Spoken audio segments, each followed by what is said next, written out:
Hello and welcome to another episode of From the Beginning here on Heaven We're Thinking. Today we're continuing on in the book of Exodus. We're in Exodus chapter 11 talking about the plague on the firstborn. Now the Lord had said to Moses, I will bring one more plague on Pharaoh and on Egypt. After that he will let you go from here, and when he does, he will drive you out completely. Tell the people that men and women alike are to ask their neighbors for articles of silver and gold. The Lord made the Egyptians favorably disposed toward the people, and Moses himself was highly regarded in Egypt by Pharaoh's officials and by the people.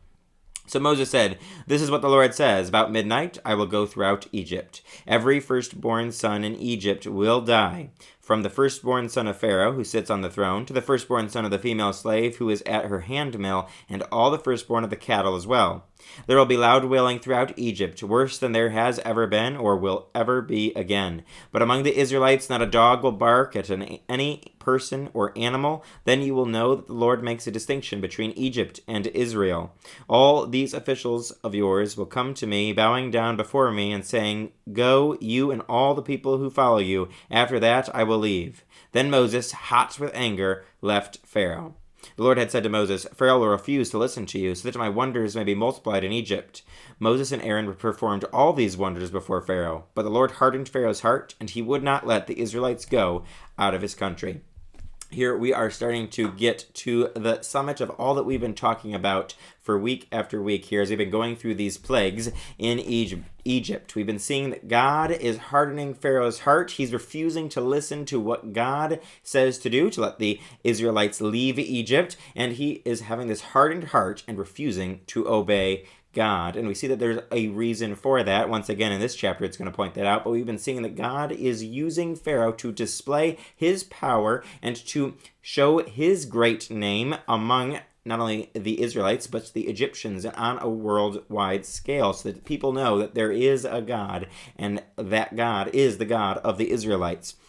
So we see here in this chapter, in the beginning, the Lord gives Moses an instruction that he's going to bring one more plague on Pharaoh and Egypt, and that after this last plague, unlike the previous plagues, Pharaoh is going to let the Israelites go, and he's going to drive them out completely. We see that there's an instruction that the Israelites are supposed to ask their neighbors for articles of silver and gold, and that the Lord had made the Egyptians favorably disposed toward his people. So we see here that not only are the Israelites going to finally be free from the slavery that they have been in Egypt, that they're not just going to be free and get to leave and go to a great land that God is calling them to. Instead, they're going to be able to plunder the Egyptians. They're going to get all this gold and silver, so that they're not just leaving, but they're leaving with significant riches.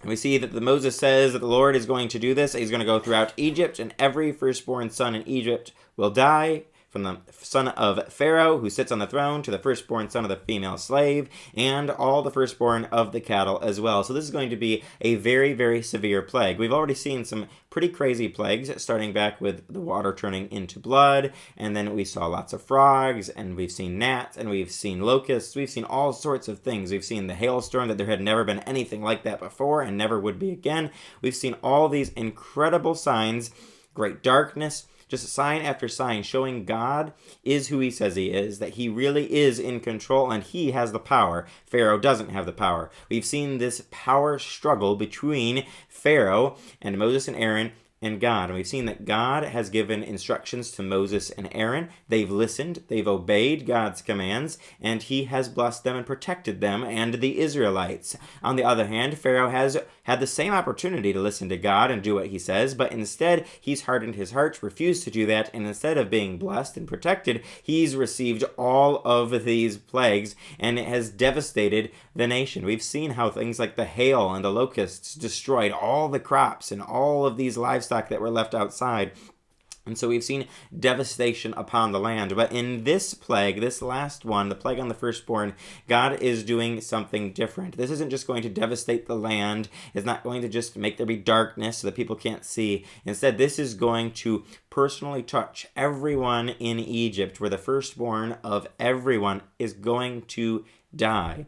Imagine that if we saw in a community around us today, in a city, where you woke up the next morning and all the firstborn children, the sons, were dead. Imagine what that would do to your mindset. Imagine what kind of loud wailing you'd hear, and imagine what would be going on, the chaos that would create if just in an instant all firstborn sons were gone, dead, gone forever.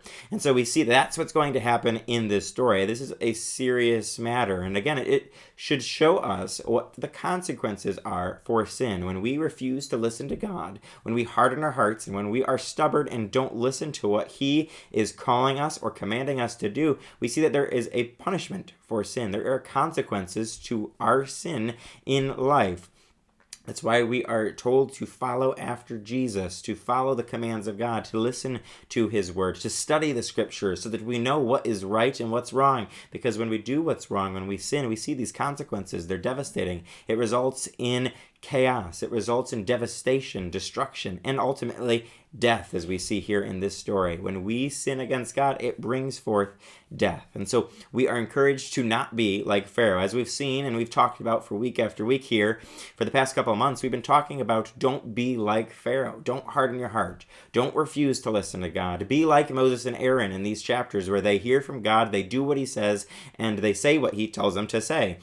We want to be like that. We want to be obedient so that when God tells us in our life to do something, and the main way He does that is through His word, where we have this given to us so we know what He wants us to do. When He tells us to do something, we need to do it so that we don't fall into the Pharaoh trap where we are hardened, where we just want control and we won't give up the control. As I said earlier in this segment, there's this power struggle between God and Pharaoh here, where God is in control. He's ultimately in charge of what's going on, and Pharaoh refuses to acknowledge that. He thinks he's in control. And even though he is realizing that he is wrong time after time, and he admits that he's sinning, he admits that God is right, he admits all these different things, he still is trying to cling on to that control because he's just like us, where we want whatever little bit of control we can have, whatever little bit we can cling to, we cling to that because we ultimately are prideful. We ultimately are selfish as human beings. That's part of our sin nature. The important part of heavenward thinking is, how do we get away from that? How do we focus on Jesus in such a way that we are able to abandon our pride, our stubbornness, our hardened hearts, and allow God to change us and work in us and do mighty wonders? Last point we want to make here in this end section is that the Lord had already told Moses that Pharaoh was going to refuse to listen even to this harsh punishment. Even this harsh plague, Pharaoh was going to not pay attention to until after the fact.